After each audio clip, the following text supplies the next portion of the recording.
El Shaddai. Kadosh, Kadosh, Kadosh Adonai Tzabayot. Kadosh, Kadosh, Kadosh Adonai Tzabayot. Kadosh, Kadosh, Kadosh Adonai Tzabayot. Hola hermanos, que tengan un tremendo recontra hiper mega saludazo con doble Z, saludazo de Cusatón Aritmon. Bienvenidos a un nuevo video. Oramos hoy a nuestro Padre Eterno. Padre Santo, ayúdanos a salir de Babilonia. Abre las puertas, Padre amado, pero sobre todo ayúdanos a entender que no todo tiene que ser perfecto para salir de Babilonia, porque al final lo importante es salir de Babilonia. En el nombre de Jesús, amén. Bueno hermanos, a petición de algunos de ustedes, vamos a hablar un poco de el judaísmo mesiánico o judaísmo masónico, que es casi lo mismo. Y vamos a hablar de estas corrientes judaicas. También estamos viendo cómo hay un resurgir del judaísmo, inclusive en países que no tienen nada que ver con la nación de Israel. Y vamos a ver esto desde un punto de vista bíblico, histórico, y también les voy a dar prueba de por qué todas estas religiones llevan a la persona finalmente a recibir el número, la marca y el nombre de la bestia, y aún a recibir a un falso Cristo, el cual yo llamo el Maitreya o el Cristo solar. Es tremendo, hay un gran engaño en el mundo. Entonces, nosotros cuando miramos, por ejemplo, este judaísmo mesiánico, vemos que es una religión relativamente nueva, que ha sido auspiciada por el judaísmo nominal, el cual yo llamo judaísmo corporativo. Son dos religiones en las cuales muchos cristianos empiezan a mirar como una nueva forma de llegar a Dios, escapando precisamente de aquellas antiguas religiones que hoy están caídas en apostasía, como lo son la Iglesia Católica y las iglesias evangélicas. Y muchos, saliendo despavoridos de esas iglesias, van y caen a otra iglesia que también es falsa, que es esta iglesia judeo-mesiánica. Sin embargo, muchos no entienden el porqué, muchos no entienden el error de devolverse al judaísmo, y sobre todo, muchos no entienden los conceptos errados de estas religiones. Asimismo, nosotros recordamos, hermanos, el deber de salir de Babilonia. Sí, claro que hay que salir de Babilonia. En primera instancia, este salir de Babilonia hace referencia precisamente a salir de un falso sistema religioso en apostasía. Muchos, aun y cuando no han escuchado este mensaje de salir de Babilonia, lo están haciendo. Están saliendo de las iglesias católicas y evangélicas porque realmente se dan cuenta que son iglesias caídas en apostasía. Pero luego van a parar a los brazos de otras iglesias que son falsas. Y aún siguen en Babilonia. Sobre todo también entendamos que salir de Babilonia consta de dos niveles. El primer nivel es netamente espiritual. Es darse cuenta que espiritualmente hablando estás en el lugar equivocado. Estás en una religión caída que la Biblia llama Babilonia. Y el segundo nivel es el nivel físico, cuando literalmente tienes que pararte y salir de esa iglesia o templo y no volver más a esa iglesia o templo. Entonces, en el primer nivel, que es el nivel espiritual, es ahí donde dejamos todas esas falsas religiones pseudocristianas y las dejamos atrás. Sean evangélicas, testigos de Jehová, mormones, aún adventistas. Y, por supuesto, la que vamos a hablar hoy en este video, la religión judeo-mesiánica. Y, sobre todo, también del judaísmo. Porque tenemos también que estudiar el judaísmo, porque increíblemente muchas personas de Sudamérica y Centroamérica ahora quieren convertirse al judaísmo. Y esto lo ven como un resurgir espiritual, una renovación espiritual saliendo de esas iglesias católica y evangélica. Así que primero vamos a entender un poco de ese judaísmo nominal o corporativo, el cual es ese mismo judaísmo fariseico. Es un judaísmo obviamente en apostasía, que aunque ya lo he expuesto en varios videos, este judaísmo corporativo y fariseico sigue siendo parte de Babilonia. Y esto lo comprobamos con este establecimiento de la casa abrahámica, donde tanto el judaísmo corporativo como el islamismo se han unificado con el catolicismo, que ha sido además llamada la casa de la familia abrahámica. Es decir, ni siquiera la llaman la casa de Dios, sino que es la casa de la familia. Una familia sin el Dios verdadero, sin el Padre.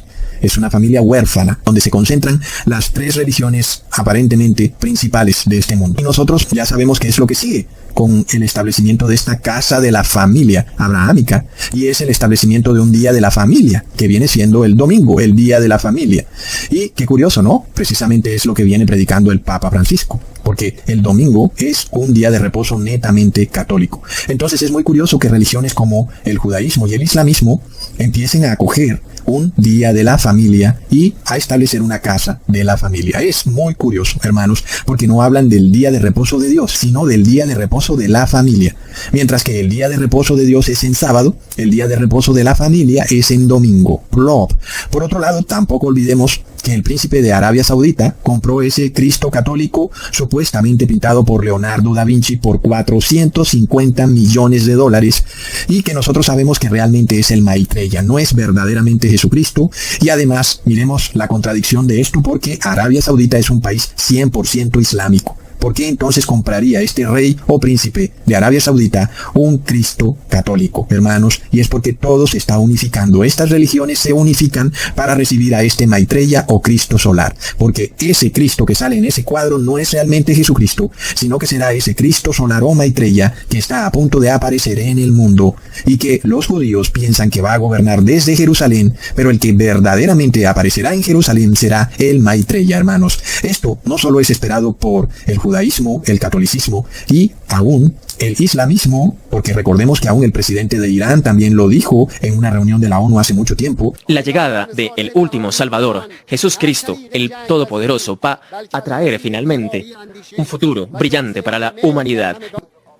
La llegada del último Salvador va a marcar un nuevo punto de resurrección y de levantamiento de la humanidad si creemos y creamos la paz y la vida genuina para todos nosotros. Su llegada será el fin de la opresión, de la inmoralidad, de la pobreza, de la discriminación y el comienzo de la justicia, del amor y la empatía entre la sociedad. Él va a llegar y va a cortar la ignorancia, la superstición, el prejuicio, al abrir las puertas del silencio y sobre todo del conocimiento. Él va a establecer que haya un imperio de la verdad y de la compasión y va a preparar el camino a sí mismo para que haya una acción colectiva y constructiva y una participación constructiva de todos. Él va a venir para dar esperanza, libertad y dignidad a toda la humanidad como un regalo. Va a llegar, así que la humanidad va a probar finalmente el placer de ser humana y ser y estar en la compañía de otros humanos. Él va a venir y va a llegar este espacio de tal forma que las manos estén unidas con el amor, los pensamientos y con nuestros corazones que van a ser purificados para que estemos en el servicio de la seguridad y paz para todos. Él va a venir para determinar a todos los hijos de Adán, en todos los aspectos, en todos los lugares, para que retomen su origen y para que se elimine esta historia de división. Va a unirlos, por el contrario, en una felicidad que es eterna. Sino que hay una organización llamada Lucifer Trust, sí, así como lo has escuchado, Lucifer Trust, que hoy en día se llama Lucistros, la cual tiene un puesto en la ONU, que espera también a este Maitreya o Cristo solar, que además, curiosamente, ellos sí lo llaman Maitreya, y también lo llaman el Cristo. Entonces, no olvidemos que el Vaticano también tiene este deseo de unificar a todas las religiones en torno al Cristo solar, porque la religión católica pretende ser una religión universal. Así que Babilonia se va conformando como una religión única en todo el mundo, cerrando sus puertas para el establecimiento de un día sagrado de adoración solar, el cual será el domingo, que ya vemos, pronto será llamado el Día de la Familia, aunque ya lo es en todo caso, pero muy pronto será revelado a todo el mundo como el Día de la Familia.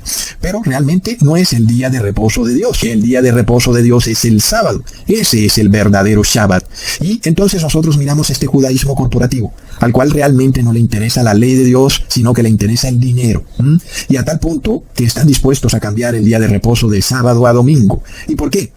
Porque de esta forma, y esto lo dicen ellos escuetamente, Israel podrá impulsar su economía al sincronizarla con las semanas laborales de los países de Occidente, porque ya vemos que la semana laboral en Israel va de domingo a jueves, mientras que la semana laboral de los países de Occidente va de lunes a viernes. Así que la nación de Israel quiere sincronizar su semana laboral, también ponerla de lunes a viernes, y para eso tiene que establecer el domingo en Israel como un nuevo día de reposo. Plop, hermanos. ¿Y de dónde viene esta propuesta? Además, ni siquiera lo pienses, viene directamente de un rabino, que además es el principal rabino de Sudáfrica. Por eso lo llamo judaísmo corporativo, porque es un judaísmo cuyo único interés es el dinero. Porque se supone que un rabino tiene como principal interés que se guarde la ley de Dios, sobre todo el Shabbat, que siempre cae en sábado. Pero ya vemos cómo es el judaísmo corporativo, hermanos. Su principal interés es que la persona se vuelva millonaria. Curioso, ¿verdad? Porque eso precisamente es lo que está deslumbrando a muchos cristianos, sobre todo en regiones empobrecidas de Centro y Suramérica, en donde abunda la pobreza, pero que se dan cuenta de una curiosidad. Mira qué curioso que la mayoría de multimillonarios en el mundo son judíos, y ellos empiezan a establecer conexiones. Sí, debe ser por el judaísmo. Plop, es una conexión fatal, porque es un desconocimiento de las escrituras, inclusive de la misma Torá.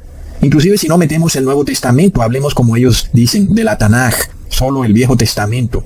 Hablemos solo de eso, a ver, ¿qué es lo que dice de ese intento porque la persona quiera ser millonaria y muy rica? Miremos qué dice la Tanaj en Eclesiastés, capítulo 2, versículo 26. Porque al hombre que le agrada, Dios le da sabiduría y ciencia y gozo.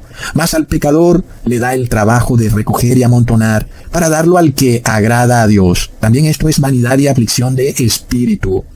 Entonces ya vemos que aquellos que andan amontonando riquezas, como por ejemplo estos judíos como Mark Zuckerberg, George Soros, o aún los dueños de Google, para mencionar unos cuantos, porque en realidad son varios, muchos de ellos multimillonarios. ¿Qué es lo que nos dice la palabra? Nos dice que están sometidos a un agobio y a una dura tarea de recoger y amontonar. Es decir, el predicador en Eclesiastés nos está diciendo que el hombre que tiene el agrado de Dios recibe sabiduría, ciencia y gozo, pero el pecador es el que recibe riqueza. Te lo está diciendo clarísimo. El pecador recibe un penoso trabajo de amontonar y de recoger y de amontonar, para que luego termine dándoselo a otro, que es el que Dios quiera que reciba eso.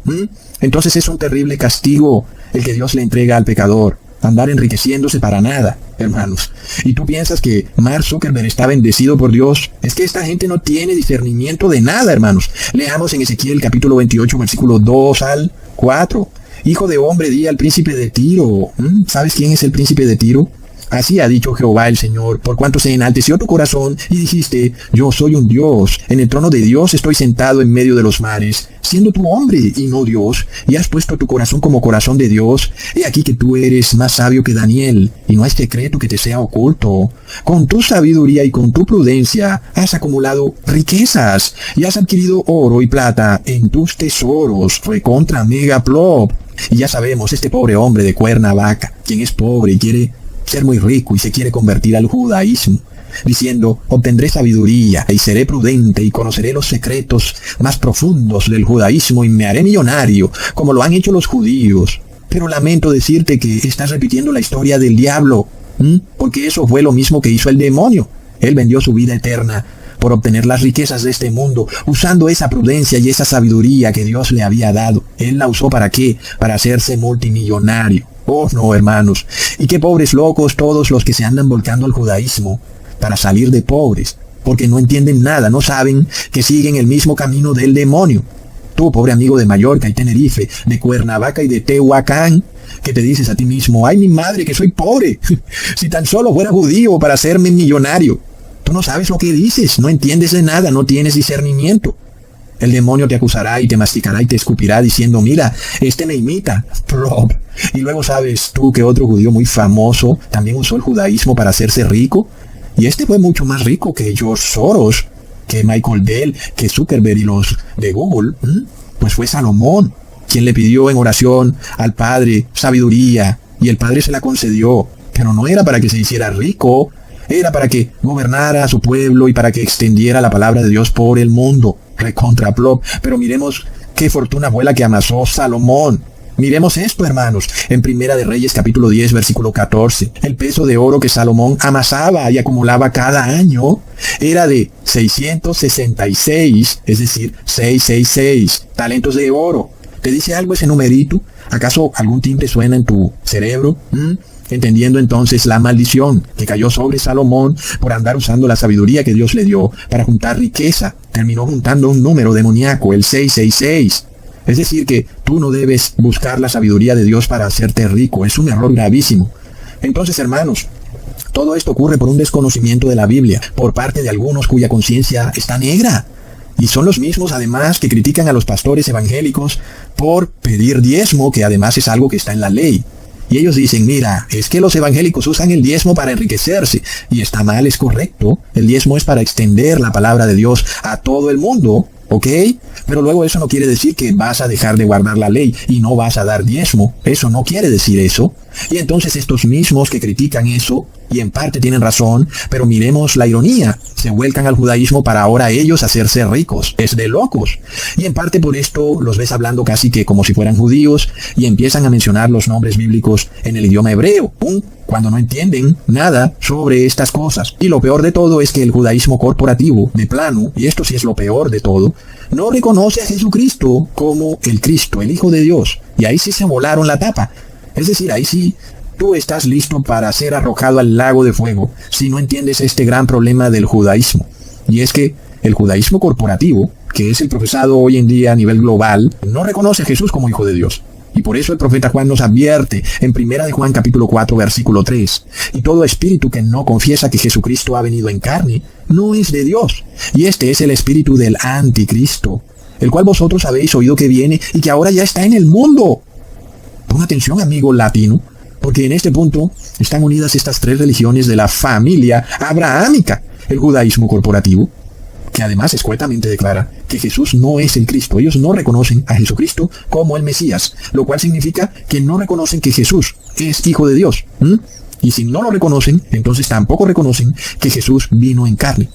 No lo reconocen. Y si no lo reconocen, son anticristos. Tienen el mismo espíritu del anticristo. Y ahora los vemos unificados con el anticristo en esa casa de la familia abrahámica. Y lo mismo, por supuesto, sucede con el islamismo. En este caso, igual que el judaísmo corporativo, el islamismo declara que Jesús no fue más que un profeta, hijo de José y María. Por tanto, Jesús no tiene divinidad, no es el Hijo de Dios, que es precisamente la advertencia que nos hace el apóstol Juan. En este caso, cuando nosotros decimos Jesucristo, estamos diciendo que Jesús es el Cristo, es decir, que Jesús es Hijo de Dios. Y estas religiones no reconocen a Jesús como Hijo de Dios, ni el judaísmo corporativo, ni el islamismo, ¿ok?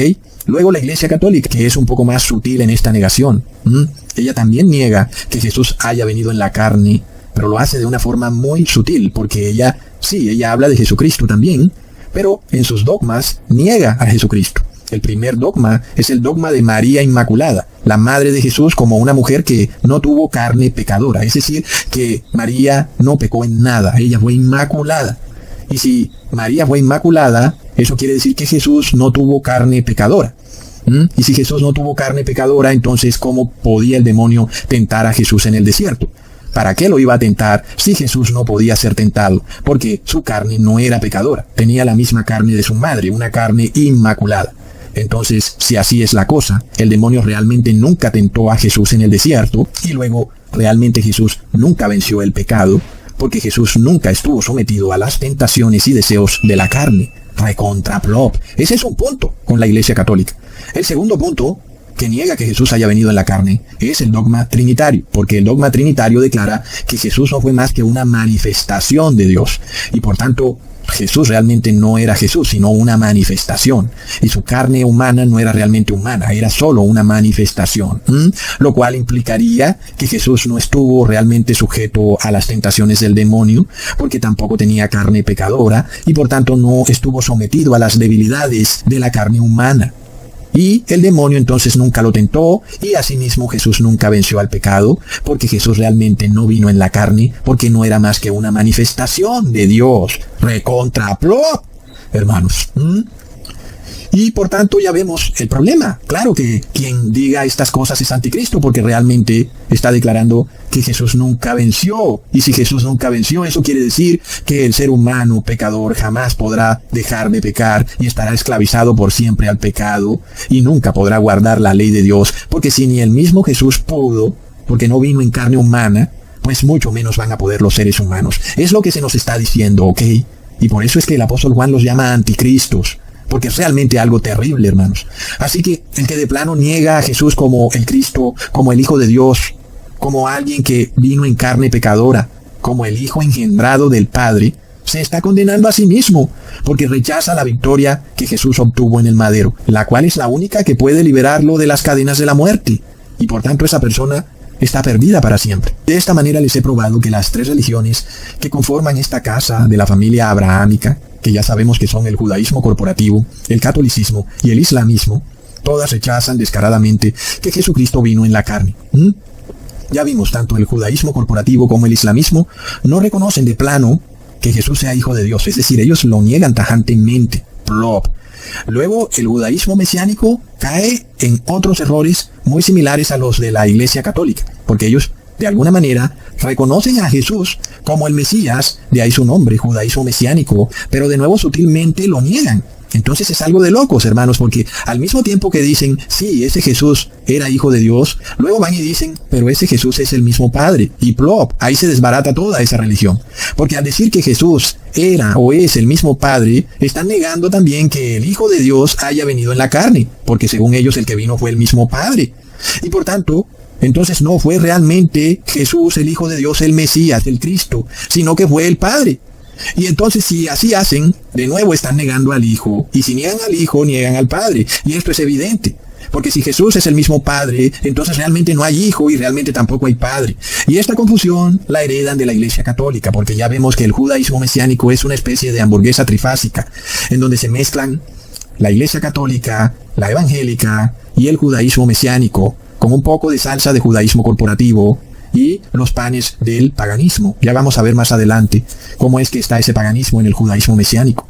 Pero es una terrible blasfemia la que hace. Y sobre todo, el problema de muchos de los que están en esta religión mesiánica judaica es que su objetivo es hacerse millonarios. Y de hecho, si tú miras muchas de las prédicas que ellos publican, siempre están hablando de consejos sobre dinero y cómo enseñarle a tus hijos a manejar y administrar el dinero y a superarse. Y es un poco del evangelio de la prosperidad evangélico, pero ahora reempaquetado con el judaísmo. Tremendo, hermanos. Entonces, claro, porque realmente no tienes ya que ser judío, no tienes que tener una mamá judía, ni pasaporte judío para convertirte en millonario. Simplemente te conviertes al judaísmo mesiánico y ahora de repente puedes usar esa sabiduría para obtener y acumular riquezas. Plop, hermanos. Es de locos. Lo mejor de todo es que no tienes que dar diezmo a pesar de que haga parte de la ley de la Torá.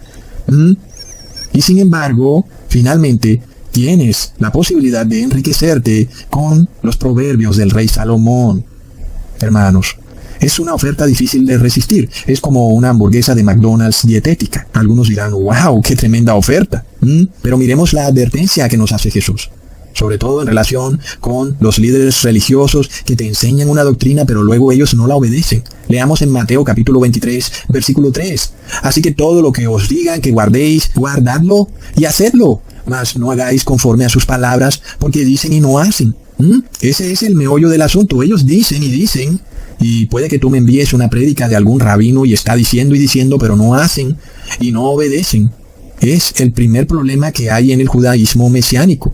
Él mismo viola las leyes de la Torá, rechazan el diezmo y también comen carne con sangre, el cual es un mandamiento claro de la Torá. Leamos en Levítico capítulo 17, versículo 14. Porque la vida de toda carne es su sangre. Por tanto, he dicho a los hijos de Israel, no comeréis la sangre de ninguna carne, porque la vida de toda carne es su sangre.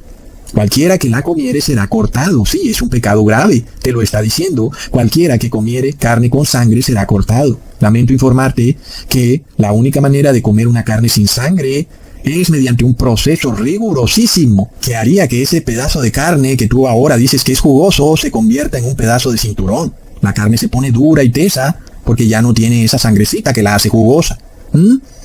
Entonces este judaísmo mesiánico te pretende enseñar la Torá, pero luego no quiere obedecer la Torá. A la hora de la verdad, entonces, ahí hay un problema grave.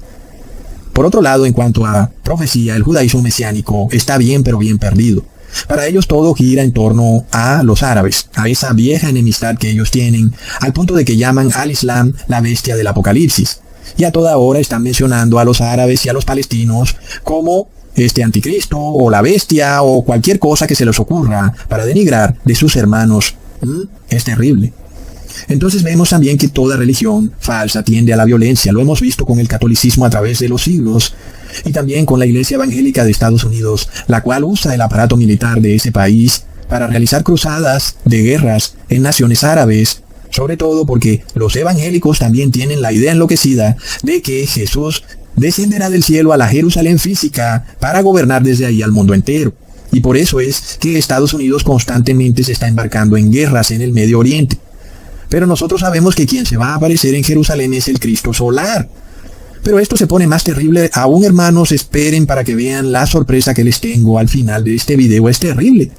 Antes de empezar a darles esta terrible revelación que les voy a hacer, voy a finalizar diciéndoles que el judaísmo mesiánico, aunque pareciera en principio reconocer que Jesús es hijo de Dios, luego ellos lo niegan cuando dicen que Jesús es el mismo Padre.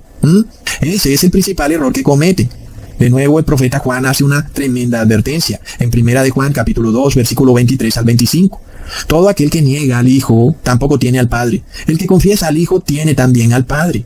Lo que habéis oído desde el principio permanezca en vosotros. Si lo que habéis oído desde el principio permanece en vosotros, también vosotros permaneceréis en el Hijo y en el Padre. Y esta es la promesa que Él nos hizo, la vida eterna. Es que este asunto es así de importante. Si tú no reconoces al Hijo y al Padre, no tienes esa promesa, la promesa de la vida eterna. ¿Por qué? Porque estás negando al Hijo. Y si obviamente dices que Jesús es el mismo Padre, entonces no hay Hijo. Y por obvias razones tampoco hay Padre. Es algo bastante lógico. Entonces, ¿qué pasa? Se requiere que tú confieses a Jesús como Hijo literal y engendrado de Dios. Y de esa forma tienes al Padre. Y luego tienes la promesa de vida eterna. Pero si empiezas como hacen estos judeo-masónicos, que dicen que Jesús es el mismo Padre, te estás embarcando en un error terrible. Estás negando directamente a Jesús como Hijo de Dios. Por lo cual confirmamos que es correcto cuando les expliqué que los judeo-masónicos también niegan que Jesús haya venido en la carne pecadora. Porque si Jesús es el mismo Padre, pues tenemos un problema terrible. Ahí hay una blasfemia que el lector deportivo de la Biblia no se alcanza a imaginar. No olvidemos a quién fue quien tentó el demonio, hermanos. Fue al Hijo. Ahí hay un asunto clave. Y luego estos judeo-masónicos dicen, es que Jesús es el mismo Padre. Un momentico, el demonio no tentó al Padre, el demonio tentó al Hijo. Miremos lo que nos dice el apóstol Santiago, en Santiago capítulo 1, versículo 13. Cuando alguno es tentado, no diga que es tentado de parte de Dios, porque Dios no puede ser tentado por el mal, ni Él tienta a nadie. Ahí lo tenemos. El Padre no puede ser tentado por el mal. Entonces yo pregunto, si tú dices, porque eres judío, masónico o mesiánico, tú dices que Jesús es el mismo Padre, estás haciendo una blasfemia, porque estás diciendo que el Padre fue tentado por el diablo. Imagínate la blasfemia enloquecida que estás diciendo, porque eres ignorante de la palabra. Miremos esto, la palabra te dice algo que es obvio, el Padre no puede ser tentado por el mal. Pero, por supuesto, quien fue tentado fue Jesucristo, el apóstol. Pablo nos lo confirma en Hebreos capítulo 4, versículo 15. Porque no tenemos un sumo sacerdote que no pueda compadecerse de nuestras debilidades, sino uno que fue tentado en todo según nuestra semejanza, pero sin pecado. ¿Lo ves? El que fue tentado en el desierto por el demonio, por el mal, fue Jesús, el Hijo de Dios. No fue el Padre. Plop. Y tú, judío mesiánico, dices que Jesús es el mismo Padre. No, amigo mesiánico, estás totalmente equivocado. Por eso, hermanos, es que vemos que hay una terrible blasfemia en estas religiones, y estas religiones van a perdición. Miremos esto. De repente empiezan a contradecirse de una manera terrible. Al mismo tiempo que niegan que Jesús vino en la carne, cuando hablamos de esta carne nos referimos a carne pecadora. Y por supuesto, si lo niegan, quiere decir que Jesús no pudo ser tentado. Miremos esto, hermanos. Y ellos dicen, mira, Jesús es el mismo Padre. Bueno, ¿qué pasa si Jesús es el mismo Padre? Un momento. Ocurre entonces que Jesús no vino en la carne. El que vino fue el Padre. Y luego, ¿quién es el que tienta al Padre en el desierto? Es el demonio. Es una contradicción terrible, hermanos. Porque el Padre no puede sufrir tentación. Es de locos. Ahora vamos al otro punto, antes de hacerles esta revelación terrible que les voy a presentar al final de este video sobre estos judíos mesiánicos. Refiriéndonos, por supuesto, a la religión. Estamos en un tema doctrinal, de ninguna manera en un tema racial, sobre todo cuando la mayoría de judíos mesiánicos ni siquiera son judíos. Pero ellos andan hablando en hebreo, y andan mencionando los nombres de Dios en hebreo. Ahí hay algo terrible, hermanos. Por ejemplo, empiezan Adonai, Shaddai, Elohim, Hashem, e inclusive el Shaddai también. Yo te digo esto, tal vez sea cierto que con esos nombres Dios se dio a conocer al pueblo hebreo, están ahí en la Torá, está bien, no es que estén prohibidos tampoco, pero entendamos que el pueblo hebreo no tenía el conocimiento que tenemos hoy nosotros. Así que nosotros tenemos un mejor nombre para Dios, y sabemos que Él quiere ser llamado así, y ese nombre es Padre Eterno. Y así es como deberíamos dirigirnos a Dios en nuestras oraciones, llamándolo siempre Padre Eterno. ¿Por qué, hermanos? Leamos en Juan capítulo 3, versículo 16. Porque de tal manera amó Dios al mundo, que ha dado a su Hijo unigénito, para que todo aquel que en Él cree no se pierda, mas tenga vida eterna. ¿Estás escuchando esto? Dios entregó a su Hijo para que tú tengas salvación. Por eso, tú haces feliz a Dios cuando lo llamas Padre, porque reconoces que Él dio a su Hijo por ti, para salvarte. Imagínate esto nada más. Tú tienes un hijo, tu hijo logra una gran hazaña en el colegio, saca la máxima nota y lo condecoran, y tú vas al colegio y los profesores dicen que tú no eres el padre del niño. Plop. Imagínate eso. Eso te haría muy, pero muy infeliz. Que los profesores no te digan, oye, tú eres el padre de este niño excelente. Imagínate esa locura. El niño saca la máxima nota en el colegio y tú vas al colegio y nadie en el colegio te reconoce como padre del niño. Es algo triste, hermanos, que esto esté ocurriendo en pleno siglo XXI, justo en un muy, pero muy corto tiempo antes de la segunda venida de Jesucristo. ¿Acaso eso es coincidencia, hermanos? Porque estas personas son capaces de tomar algo bello y transformarlo en algo horrendo. Imagínate eso, que tú no seas reconocido como padre. Es algo horrendo, hermanos. Todo padre orgulloso quiere que le llamen padre. Por supuesto que nuestro Padre Eterno está orgulloso de su Hijo Jesús. Él dijo, este es mi Hijo amado en quien tengo contentamiento. Y Él quiere que lo llamen Padre porque está orgulloso de su Hijo Jesucristo. Por eso, hermanos, si hay un nombre por el cual tenemos que llamar a Dios, es como Padre. Así que no tengamos ese corazón de piedra, porque nosotros ya estamos avanzados y vamos hacia el fin a encontrarnos con Jesús. Y si ustedes quieren hacer parte de este grupo judío mesiánico que quiere devolverse a los tiempos del rey David, como por ejemplo los evangélicos que desean de nuevo un gobernante como David, adelante, ya sabemos quién va a ser ese gobernante, será el Maitreya. Y luego empiecen a llamar a Dios Hashem, El Shaddai, Elohim, etc. Eso sí, ustedes se condenan con sus propias palabras, porque llaman a Dios como si no fuera Padre.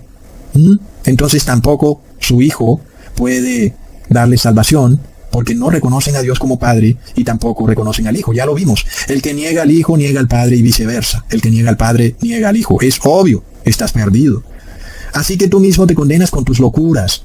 Plop. ¿Quién podrá contra la sabiduría del Padre? Es algo tremendo. ¿Tienes duda de que el capítulo 1 de Santiago se hablaba del Padre? Cuando se dice que Dios no puede ser tentado, leamos en el mismo capítulo, 3 versículos después, en el versículo 17, toda buena dádiva y todo don perfecto desciende de lo alto, del Padre de las luces, en el cual no hay mudanza ni sombra de variación. ¿Cómo lo llama el apóstol Santiago? El Padre, hermanos. Sí, ese mismo Padre que no puede ser tentado. Que tú ahora pretendes decir que fue al Padre al que tentaron, porque según tú Jesús es el mismo Padre. ¿Estás loco? El Hijo fue el que fue tentado porque es hijo del Padre. Ese pequeño concepto, hermanos, no solo derrumba a este judaísmo mesiánico, sino también este dogma trinitario que declara que el mismo Dios se manifiesta en 3 personas. Pero ya vemos que según esto no es posible la tal Trinidad, porque entonces ese único Dios es el mismo que el demonio tentó. Y ya vemos que el Padre no puede ser tentado. Así que no hay tal cosa como ese único Dios. Y nosotros sabemos que tenemos un Padre, un Dios Padre y un solo Señor, el Hijo del Padre, Jesucristo. Finalmente, hermanos, llegamos a la revelación final de este video. Esto es tremendo, hermanos. Y sobre todo para ti que te andas metiendo en esas religiones. Miremos que el judaísmo era como un ayo, es decir, como una niñera, una matrona o una partera, como lo quieras entender. Así lo llama el apóstol Pablo, que pretendía tomar al pueblo de Israel como un niñito que bebía leche, llevándolo en los brazos. Y por supuesto, ese ayo, ese judaísmo, cumplió su objetivo, llevando al pueblo de Israel a Jesucristo, al Hijo de Dios. Pero luego tú, una vez eres convertido en un hombre que ahora entiendes toda la verdad bíblica del Viejo Testamento al Nuevo Testamento, ahora te devuelves y te regresas a ser como un bebé. Y quieres de nuevo que la matrona te mesa en sus brazos y te cante canciones de cuna. Quieres volver al ayo, convirtiéndote en ese niño pequeño que no sabe dónde está parado. Y entonces estos judíos te toman y te empiezan a mezclar la cábala con el cristianismo, y tú que no sabes dónde estás parado, no tienes ni idea lo que está pasando. Ay, sí, estoy aprendiendo judaísmo. No, amigo, estás aprendiendo cábala. Y también te están enseñando el Talmud. Pero tú nunca aprendiste sobre estas cosas porque en los colegios católicos no las enseñan. Recordemos cómo yo les expuse ya a este pseudo rabino Jim Stanley, quien mezclaba, porque no lo he vuelto a ver, el Talmud con el cristianismo. Ahora miramos la cábala mezclada con el judaísmo mesiánico. Primero que todo, amigo de Tehuacán o de Chihuahua, aprendamos qué es la cábala, porque la mayoría de latinos no tienen idea sobre qué es la cábala. ¿Ok? La cábala judía es una tradición mística dentro del judaísmo que busca entender los aspectos ocultos y esotéricos de la Torá. Pero, ¿cómo puede ser la Torá esotérica y oculta? Ahí tienes el problema. Claro que tú puedes hacer de lo que sea algo malo porque tienes una mente mala. El ser humano tiene mente mala. Tú puedes tomar algo bueno y puedes tergiversarlo totalmente. Y miremos que las palabras de Jesús, que fueron puras palabras de amor, fueron tergiversadas y dijeron que Jesús iba a derrumbar el templo. Entonces sí se puede, porque las personas tienen mente negra. Y entonces pueden tomar la Torá y usarla desde un punto de vista esotérico y oculto. Eso parecería una contradicción total. ¿Cómo puede tener la Torá aspectos esotéricos, hermanos? Pero ustedes ya lo han visto. Empiezan a analizar los eclipses, tanto de sol y de luna, empiezan a mirar las constelaciones y que un planeta viene pasando y empiezan a hacer astrología y empiezan a usar la Torá con un aspecto esotérico. Y ellos dicen que están en la Torá, pero hacen astrología. Y toman versículos y dicen, no, estamos mirando los tiempos. No, estás haciendo astrología. Es la cábala, ¿ok? Pero miremos otro punto de la cábala.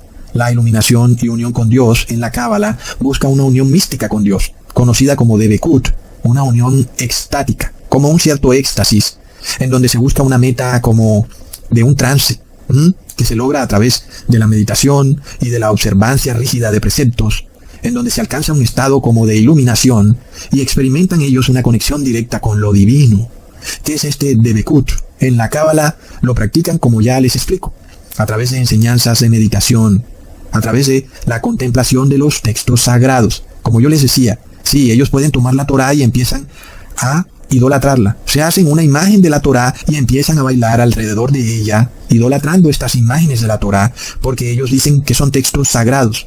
Pero el tema es que de nada sirve que tú digas que esto es un texto sagrado si lo usas para desobedecer la ley, porque tú no debes hacerte imágenes de nada, ni siquiera de los textos sagrados. Pero ahí es donde ellos empiezan a tergiversarlo todo. Entonces se hacen unos grandes rollos de metal y les ponen capas y les ponen campanitas y los adornan y hacen procesiones igual que en un pueblo católico de España. Es de locos, hermanos. Esto es la cábala y también es esta experiencia de Debekut. ¿Y qué ejemplos hay de esto? Miremos, por ejemplo, los judíos, cuando buscan un estado de trance, un estado de meditación. Ellos mueven la cabeza hacia adelante y hacia atrás en forma repetitiva. Y es un estado hipnótico, donde repiten oraciones una y otra vez. Eso es esa meditación mística, es cábala, es Debekut. Y no olvidemos, hermanos, que nuestro Señor Jesús dejó ese asunto bastante claro, de cómo debemos adorar y orar al Padre. Y lo dijo de una forma demasiado sencilla, en donde la oración siempre debe ser breve y concisa. Debe siempre incluir el Padre Nuestro, y no debe incluir repeticiones de ningún tipo. Debe siempre finalizar diciendo en nombre de Jesús. Y no debes andarte balanceando para ningún lado. Debes estar estático, arrodillado en el suelo, preferiblemente con tu cabeza haciendo contacto con el suelo. Y no porque estés haciendo contacto con la Madre Tierra, sino porque te estás arrodillando ante Dios, ¿ok? Y esta es la oración que el Señor Jesús nos enseña. No hay lugar para movimientos repetitivos, ni para meditaciones, ni oraciones repetitivas. Ahora, nuestra oración puede durar, por supuesto, todo lo que queramos, porque podemos hacer todas las peticiones que queramos, y también si nos estamos arrepintiendo de algo, pero lo que no debe haber es repeticiones, en una misma oración, en un mismo momento, a una misma hora. Por supuesto que al siguiente día puedes volver a pedir las cosas que pediste el día anterior, pero me refiero a la oración específica que tú hagas. No debes andar repitiendo y repitiendo, porque ya vemos que eso hace parte de esa cábala mística, ese Debekut, que busca un estado de trance y de meditación en donde ellos piensan encontrar la iluminación. Y es curioso porque esta forma de oración es la misma que hacen los místicos de la Iglesia Católica. Ellos buscan también entrar en un estado de trance, en un estado de meditación, lo que ellos llaman formación espiritual, en donde la persona logra un estado de iluminación a través de la repetición de oraciones. Es lo que se conoce como formación espiritual. Jesús, por supuesto, dejó este asunto bastante claro porque los fariseos ya empezaban a practicar estas cosas. Leamos en Mateo capítulo 23, versículo 14. Hay de vosotros, escribas y fariseos, hipócritas, porque devoráis las casas de las viudas y como pretexto hacéis largas oraciones. Por esto recibiréis mayor condenación. Así que nuestras oraciones pueden ser las mismas todos los días, pero no repetitivas. Ese es el punto central. Tu oración debe ser siempre breve y concisa. Ahora, en la cábala se usan visualizaciones de imágenes que pueden ser símbolos. No tiene que ser el muñeco al que estamos acostumbrados en el catolicismo, sino que pueden ser símbolos, representaciones o conceptos, inclusive letras, hermanos. ¿Te suena a lo que está ocurriendo en algunas de estas congregaciones mesiánicas? Y en donde te dicen, aquí no estamos violando el segundo mandamiento porque nos estamos inclinando ante las letras del nombre de Dios, pero eso es cábala. Es impresionante. Entonces, algunas de las imágenes más comunes utilizadas en la cábala Esto no me lo estoy inventando yo, esto viene de sus propios libros místicos de la Cábala, por supuesto. Son las letras hebreas. Las letras del alfabeto hebreo tienen un significado y una energía espiritual asociados a la Cábala. Por supuesto, para ellos, porque ellos buscan esta experiencia esotérica, en donde usan las letras del alfabeto hebreo para visualizarlas y meditar sobre ellas como algo sagrado, que pretende conectarlos con los atributos divinos y explorar, según ellos, los misterios de la creación. Cuando vemos, por ejemplo, a un rabino que se arrodilla o se inclina enfrente de las letras hebreas que conforman el nombre de Dios en el Antiguo Testamento. En ese momento también les advertí a los de esa congregación de que eso no era correcto, que se estaba violando el segundo mandamiento. Y, sin embargo, no les importó nada. Ahora vemos cómo esto tiene mucho que ver con la Cábala. Y también es obvio porque están violando el segundo mandamiento que dice en Éxodo 20, versículo 4, no te harás imagen ni ninguna semejanza de lo que está arriba en el cielo, ni abajo en la tierra, ni en las aguas debajo de la tierra. No te inclinarás a ellas, ni las honrarás, porque yo soy Jehová tu Dios, fuerte, celoso, que visito la maldad de los padres sobre los hijos, hasta la tercera y cuarta generación de los que me aborrecen. Y este rabino se inclina ante estas letras del alfabeto hebreo que conforman el nombre de Dios. Eso es la práctica de la Cábala, hermanos. Y el de Bekut, que les estoy mostrando que hace parte también de la Cábala, se conforma porque se utilizan también los nombres divinos para invocar y para conectarse con diferentes aspectos de lo divino. Estos nombres divinos son considerados sagrados y se visualizan o se repiten como una forma de enfocar la mente y dirigir la atención. Hermanos, ¿qué es lo que pasa? Por ejemplo, estos judíos mesiánicos empiezan a hablar en hebreo y empiezan a mencionar estos nombres de Dios en hebreo, a usarlos como una especie de talismán. Ahí es donde viene el problema, porque claro que nosotros podemos decir el nombre Yahvé está en el Antiguo Testamento. Pero ¿qué pasa cuando tú piensas que por decir estos nombres en hebreo, como el Shaddai o Hashem, eso quiere decir que tú tienes una mejor relación con Dios? La realidad es que estás simplemente practicando la Cábala. Y claro, estos rabinos podrán decirte, no, eso no es así. Mira, que nosotros aquí hemos advertido sobre eso, porque en la Cábala hay algo que se llaman los 72 nombres de Dios, y nosotros hemos dicho cuidado con esto, y hemos advertido sobre esto, pero igual siguen de todas formas invocando esos nombres divinos, aunque no invoquen los 72 nombres divinos, sí invocan una parte de esos nombres divinos, como por ejemplo el Shaddai o Adonai, y entonces lo usan como una especie de talismán, en donde cada vez que lo dicen o lo repiten, ellos piensan que tienen una conexión especial con Dios. Vemos, hermanos, estas son cosas desconocidas para el cristiano latinoamericano, porque no conoce de estas religiones ocultas, místicas, antiguas, sino que simplemente lo único que sabe es de catolicismo o religiones evangélicas. Por eso es que les he venido advirtiendo sobre esto, y ahora hago este video a petición de algunos hermanos. Entonces, hermanos, la verdadera religión es que no debes alejarte de la simplicidad del evangelio que Jesús te enseña, el cual te dice simplemente que le ores a Jehová, a Dios, diciéndole Padre.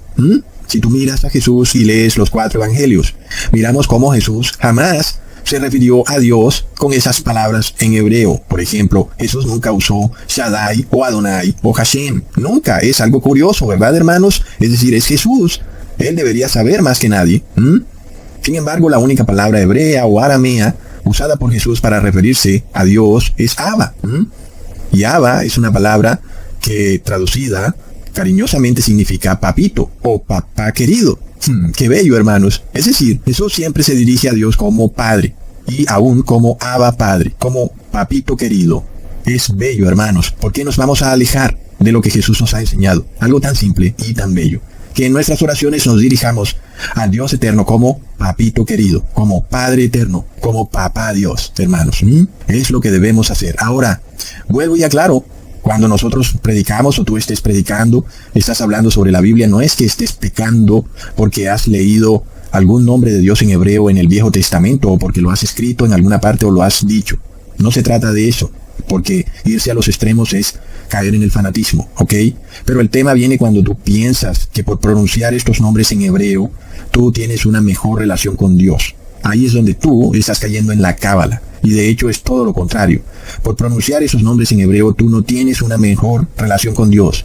Fuera bueno que le dijeras a Dios como a Él le gusta, que es papito querido, papá Dios o Padre eterno. Es decir, que realmente reconozcas que Dios es Padre, hermanos. Ahora, otras formas de la cábala que son un poco desconocidas para el latino o el cristiano latinoamericano, que usan de alguna manera palabras de la Biblia que para nosotros parece que está bien, pero que de repente la empiezan a usar de una mala manera, es el uso de la palabra tetragramatón, que se refiere al nombre sagrado de Dios, Yahvé, compuesto por las letras YHWH, en donde este nombre no tiene vocales.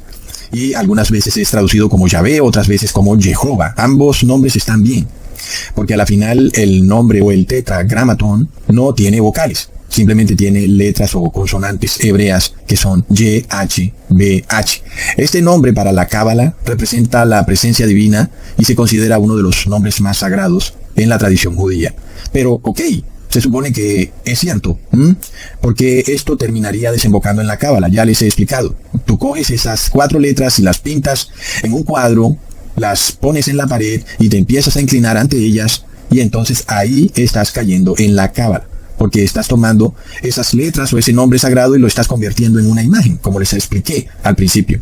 Ahora, otro nombre de Dios usado por la cábala es Adonai, que es un nombre hebreo y se traduce comúnmente como Señor. Lo usan los judíos cabalistas para sus prácticas espirituales para referirse a la divinidad. Baruch Hashem Adonai, Baruch Hashem Adonai, Baruch Hashem Adonai. Kadosh, Kadosh, Kadosh Adonai Tzabayot. Kadosh, Kadosh, Kadosh Adonai Tzabayot. Kadosh, Kadosh, Kadosh Adonai Tzabayot. El Shaddai. Shema Yisrael Adonai Eloheinu Adonai Echad. Shalom, Shalom, Shalom. Otro es Eheyet Asher Eheyet, un nombre divino que se encuentra en Éxodo capítulo 3, versículo 4, que se traduce como yo soy el que soy. Entonces las personas toman este nombre y lo escriben en un cuadro, en alguna pared, y empiezan a inclinarse ante ese nombre. Otro nombre usado por la cábala es el Shaddai. En esa misma manera, los cabalistas creen que por mencionar el Shaddai muchas veces, ellos van a poder conectarse de una manera mucho más íntima con Dios. Otro nombre usado por ellos es Shekinah, que ellos dicen que es la presencia divina, y que ahora también la cábala dice que se refiere al aspecto femenino de Dios.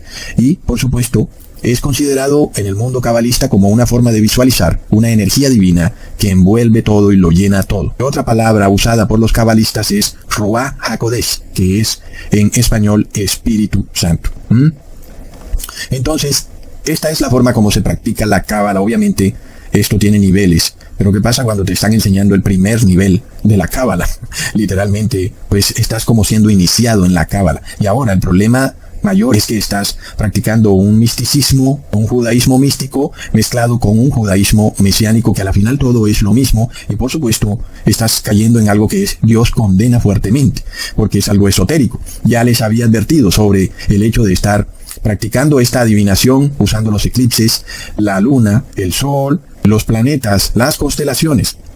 Y muchos dijeron, no, Ecusatón, aquí no se practica la astrología, sino que nosotros estamos mirando los tiempos. Pero eso es totalmente prohibido por la Biblia. Y ahora, en este video, les estoy mostrando que eso literalmente es la práctica de la cábala. Ahora, luego miremos, por ejemplo, esta capacidad de los judíos de tomar los rollos de la Torá y convertirlos literalmente en estatuas, lo que ellos llaman Sifrei Torá, en donde le ponen capa a esos rollos, y inclusive parece que fueran como una Virgen María. Es como algo muy similar lo que hacen los latinos con la Virgen María. Y esto también lo hacen los judíos con los rollos de la Torá. Realmente vemos que el ser humano es capaz de tergiversarlo todo. Terrible. Ahora, un hermano se pregunta que si él puede seguir permaneciendo en el judaísmo mesiánico con el ánimo de tratar de salvar a otros hermanos que están metidos en el judaísmo mesiánico. La respuesta es que no. Simplemente la orden es que debes salir de Babilonia, como está escrito en Apocalipsis 18, versículo 4. Oí otra voz del cielo que decía, salid de ella, pueblo mío, para que no seáis partícipes de sus pecados, ni recibáis parte de sus plagas. Así que tú debes enseñar la verdad desde fuera de Babilonia y no desde dentro, ¿ok? Es decir, el mandato es que tienes que salir de toda religión falsa en apostasía. Y de ningún modo es que permanezcas dentro de esas iglesias con el objetivo de tratar de salvar a quienes están dentro. Aún, y si eso lo haces a través de grupos o canales en internet. La realidad es que si tú quieres exponer o quieres tratar de salvar a algunos que están dentro de estas religiones, debes hacerlo desde afuera de esos canales o grupos de internet y no desde adentro, ¿ok?